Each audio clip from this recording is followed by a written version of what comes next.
যেখানেই খনন করছি সেখানে সাপ এসে হাজির। সাপের আযাব তাকে দেওয়া হবে, এটা আমরা নিজ চোখে দেখতে পাচ্ছি যে এই ব্যক্তিকে সাপের আযাব দেওয়া হবে। আযাব কাকে দেওয়া হয়? যার উপর আল্লাহ সন্তুষ্ট হয় তাকে আযাব দেয়, না যার উপরে অসন্তুষ্টি তাকে দেয়? যার উপরে অসন্তুষ্টি তাকেই তো আযাব দেয়। তখন আব্দুল্লাহ ইবনে আব্বাস রাদিয়াল্লাহু তাআলা আনহু তিনাকে বলছেন যে, হে নবীর সাহাবী, এই ব্যক্তি দুনিয়াতে থাকা অবস্থায় নামাজ আদায় করত, নামাজের কোনো ঘাটতি ছিল না, নামাজের কোনো ঘাটতি ছিল না, আমাদেরও নামাজের কোনো ঘাটতি নাই, রোজার কোনো ঘাটতি ছিল না, রমজান মাস আসলে রোজা রাখতো এবং সমস্ত নেক আমল করত। তার একটি মাত্র অভ্যাস ছিল, খারাপ অভ্যাস ছিল। সেই খারাপ অভ্যাসটি কি? এই ব্যক্তি কোনোদিন তার মালের যাকাত বের করে দিত না। বলি নাউযু বিল্লাহি মিন যালিক। তখন আব্দুল্লাহ ইবনে আব্বাস রাদিয়াল্লাহু তাআলা আনহু তিনি বললেন, আমি বুঝতে পেরেছি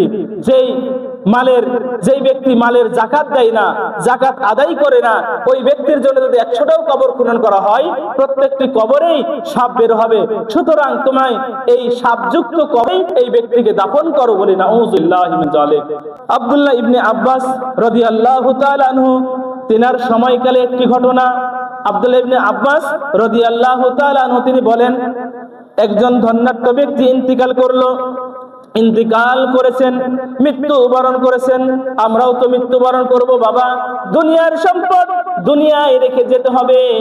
এমন কেউ নাই যে সম্পদগুলি তার হাতে করে, বুকে করে, পকেটে করে নিয়ে গেছে, এমন কোন নজির দেখাইতে পারবো না।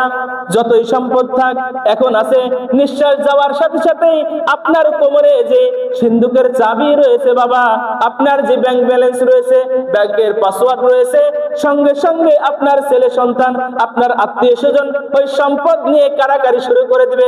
কথা বলেন ঠিক কি না? যতই মনে করি আমার আমার আমার আমার, একটাবার মরার ভান ধরে দেখেন, মরার ভান ধরে দেখেন যে আপনার সম্পদগুলি কি অবস্থা হয়। তখন বুঝবেন যে আমার তো কেউ নয়, আমার একমাত্র আল্লাহ এবং আল্লাহ রাসূল। বলে সুবহানাল্লাহ। হযরত আব্দুল্লাহ ইবনে আব্বাস তিনি বলেন, একজন ধন্যাঢ্য ব্যক্তি মৃত্যুবরণ করেছে। মৃত্যুবরণ করার পরে তার কবর খনন করা হলো। কবর খনন করার পরে যেখানে কবর খনন করা হচ্ছে, ওই কবর খনন করা কমপ্লিট হয়ে গেছে। লাশ রাখবে এমত অবস্থায় দেখছে কবরের ভিতরে একটি বিশাল একটি সাপ এসে হাজির হয়েছে। একটি বিশাল সাপ হাজির হয়েছে। আব্দুল্লাহ ইবনে আব্বাস রাদিয়াল্লাহু তাআলা আনহু বললেন, এক কাজ করো, তুমি এই কবর এখানে দিও না, আরেক জায়গায় কবর খনন করো। সম্মানিত উপস্থিতি, আরেক জায়গায় যখন কবর খনন করা হলো, দ্বিতীয় জায়গায় ওই একই রকম কবর খনন করা কমপ্লিট। লাশ যখনই রাখবে তখনই কবরের ভিতরে সাপ এসে, লাশ রাখার আগেই কবর এসে সাপ এসে হাজির হয়ে গেছে। দ্বিতীয়বার এমন অবস্থা, আবার তৃতীয়বার কবর খুললো, তৃতীয়বার ওই একই রকম অবস্থা। সম্মানিত উপস্থিতি, এই অবস্থা হওয়ার পরে আব্দুল্লাহ ইবনে আব্বাস রাদিয়াল্লাহু তাআলা আনহু তার আপনদেরকে ডাকলেন, তার আপন ভাই ব্রাদার যারা রয়েছে, গ্রামবাসী যারা রয়েছে, তাদেরকে ডাকলেন। ডাকার পরে বলছেন, এই ব্যক্তি সম্পর্কে কিছু বলুন। এই ব্যক্তি যেখানেই খনন করছি সেখানে সাপ এসে হাজির। সাপের আযাব তাকে দেওয়া হবে, এটা আমরা নিজ চোখে দেখতে পাচ্ছি যে এই ব্যক্তিকে সাপের আযাব দেওয়া হবে। আযাব কাকে দেওয়া হয়? যার উপর আল্লাহ সন্তুষ্ট হয় তাকে আযাব দেয়, না যার উপরে অসন্তুষ্টি তাকে দেয়? যার উপরে অসন্তুষ্টি তাকেই তো আযাব দেয়। তখন আব্দুল্লাহ ইবনে আব্বাস রাদিয়াল্লাহু তাআলা আনহু তিনাকে বলছেন যে, হে নবীর সাহাবী, এই ব্যক্তি দুনিয়াতে থাকা অবস্থায় নামাজ আদায় করত, নামাজের কোনো ঘাটতি ছিল না, নামাজের কোনো ঘাটতি ছিল না, আমাদেরও নামাজের কোনো ঘাটতি নাই, রোজার কোনো ঘাটতি ছিল না, রমজান মাস আসলে রোজা রাখতো এবং সমস্ত নেক আমল করত। তার একটি মাত্র অভ্যাস ছিল, খারাপ অভ্যাস ছিল। সেই খারাপ অভ্যাসটি কি?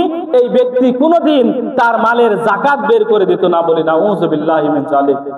তখন আব্দুল্লাহ ইবনে আব্বাস রাদিয়াল্লাহু তাআলা আনহু তিনি বললেন, আমি বুঝতে পেরেছি যেই ব্যক্তি মালের যাকাত দেয় না, যাকাত আদায় করে না, ওই ব্যক্তির জন্য যদি 100টাও কবর খনন করা হয়, প্রত্যেকটি কবরেই সাপ বের হবে।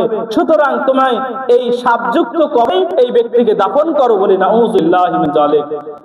যারা যাকাত আদায় করি না, এখান থেকে আমরা শিক্ষা গ্রহণ করি, আমাদের কবরেও কিন্তু বাবা যদি আদায় করি, সাপ কিন্তু অপেক্ষা করছে। এখন যদি মনে করেন যে হুজুর আমি কবরে যাব না, এমন যদি কেউ গ্যারেন্টি দিতে পারেন যে কবরে যাওয়ার দরকার নাই, কবরে যাব না, কবর থেকে বাঁচার রাস্তা আমার জানা আছে, তাহলে আপনি দেন না, আপত্তি নাই। আর যদি কবর থেকে বাঁচার রাস্তা না জানা থাকে, যদি কবরে যেতেই হয়, তাহলে বাবা আপনাদের দুইটা পায়ে হাত দিয়ে আমি অনুরোধ করি, যাকাত বের করে দিন। যাকাত কিভাবে দিব সেই সম্পর্কে আসছে যে যাকাত এটা হবে সকলের জন্য যিনাদের কাছে স্বর্ণ রয়েছে 7.5 ভরি স্বর্ণ অথবা 52.5 ভরি রূপা সমপরিমাণ যদি মূল্য থাকে, কতদিন থাকে? 1 বছর। মনে রাখবো যাকাতের মাসালা অনেক রয়েছে। 1 বছর যদি সম্পদ আপনার আমার কাছে জমা থাকে, তাহলে আমাদেরকে শতকরা 2.5% যাকাত দিতে হবে। অর্থাৎ যদি 1 বছর পার হয়ে যায়, তাহলে সেই মালের যাকাত দিতে হবে। টাকার ক্ষেত্রে একই রকম, যদি শতকরা 2.5 টাকা 2.5% আমরা ইনশাআল্লাহ যাকাত দিব। যাকাতের নিয়ত আল্লাহ পাক, হুজুর পাক সাল্লাল্লাহু আলাইহি সাল্লাম ওনার সন্তুষ্টির জন্য আমরা যাকাত দান করব। এই যাকাত দেওয়ার অনেকগুলি খাত রয়েছে। 1 নম্বর আল্লাহ রাব্বুল আলামিন সূরাতুন নিসা আয়াত শরীফ নম্বর 60, এই 60 নম্বর আয়াতে যাকাত দানের খাতগুলো বলে দিয়েছে। আমি আপনাদের কাছে বলে দিই, যদি আমরা কেউ যাকাত আদায় করি। 1 নম্বর খাত হচ্ছে ইন্নামাস সাদাকাতু ফুকারা। আল্লাহ রাব্বুল আলামিন বলেন 1 নম্বর হচ্ছে অভাবগ্রস্ত, যারা অভাবগ্রস্ত রয়েছে তিনাদেরকে যাকাতের সম্পদ দিতে হবে। 2 নম্বর মনে রাখবো, 2 নম্বর যারা সম্বলহীন, যাদের সম্বল নাই, তিনাদেরকেও যাকাত দেওয়া যাবে। 3 নম্বর ইসলামে দাখিল হতে পারে এমন সম্ভাবনা প্রবণ ব্যক্তি, অর্থাৎ একজন হিন্দু ব্যক্তি আছে, আপনি যদি তাকে যাকাত দেন, তাহলে ওই ব্যক্তি, এই যে ইসলামের একটা সুন্দর নিয়ম, এই নীতি দেখে সে ইসলামের দিকে ধাবিত হওয়ার একটা সম্ভাবনা রয়েছে। বুঝাইতে পেরেছি? তাহলে ওই ব্যক্তিকেও যাকাত দেওয়া যাবে। এরপরে 4র্থ মুক্তিকামী দাস, অর্থাৎ যেই দাসকে আপনার গোলাম করে রাখা হয়েছে, দাস মুক্তির জন্য যাকাতের টাকা ব্যয় করা যাবে।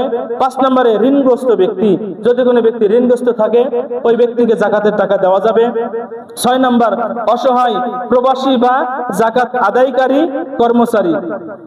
6 নম্বর 7 নম্বর আল্লাহর পথে ইসলামের খেদমতে নিয়োজিত ব্যক্তিবর্গ, যারা সর্বদা আল্লাহর পথে ইসলামের পথে নিয়োজিত রয়েছে। এই যে 7 নম্বরটা দেখে আমরা মাদ্রাসায় দান করি, ঠিক না? ইসলামের পথে রয়েছে, মাদ্রাসায় তলবে ইলম রয়েছে, এর থেকে কি আর বড় আল্লাহর পথে কেউ আছে? তারা জিন্দেগিতেও ইসলামের পথে, হ্যাঁ আলহামদুলিল্লাহ, অবশ্যই দিবেন মাদ্রাসায় আলেম উলামাদেরকে, যারা ইসলামের পথে রয়েছে, দ্বীনের পথে রয়েছে, তিনাদেরকে দিবেন, আপত্তি নাই। কিন্তু দেওয়ার আগে আপনাকে একটাবার আপনার মাইন্ডের একটাবার চিন্তা ভাবনা করতে হবে যে আমি যেই টাকা, আমি যেই মাদ্রাসাকে দান করছি, এই মাদ্রাসায় শিক্ষা কোন ধরনের শিক্ষা দিচ্ছে, ছাত্রদেরকে এবং শিক্ষকদের আকীদা কি, কোন ধরনের শিক্ষা দিচ্ছে। এই মাদ্রাসায় যদি শিক্ষা দেওয়া হয় যে নবী আপনার আমার মতো সাধারণ মানুষ, বলি নাউজুবিল্লাহ, ওই মাদ্রাসায় যদি শিক্ষা দেওয়া হয় নবী মরে পচে মাটির সাথে মিশে গেছে, এমন যদি ছাত্রদেরকে শিক্ষা দেওয়া হয়, যদি শিক্ষা দেওয়া হয় মিলাদ কিয়াম বলে কিচ্ছু নাই, নবী মাটির মানুষ, নবী তোমার আমার মতো সাধারণ মানুষ, ওলি আউলিয়াদের কাছে যাওয়া যাবে না, পীর মুরিদি মানা যাবে না, কুরআন সুন্নাহকে যেটাতে এক কথায় হুকুম রয়েছে, আল্লাহ রাব্বুল আলামিন যেটাকে আদেশ করেছে, সেগুলো ঈদে মিলাদুন নবী, শবে বরাত, শবে মিরাজ, শবে মিরাজ, হাত তুলে মোনাজাত, এক কথায় এগুলো কোনো কিছু নাই। তারাবির নামাজ 20 রাকাত নাই, 8 রাকাত। এই সমস্ত শিক্ষা যে মাদ্রাসায় দেওয়া হবে, ওই মাদ্রাসায় কি দান করা যাবে? যদি দান করেন তাহলে 1 টাকার বিনিময়ে 70 টাকা, তার চাইতেও বেশি আপনাকে কাফারা দিতে হবে।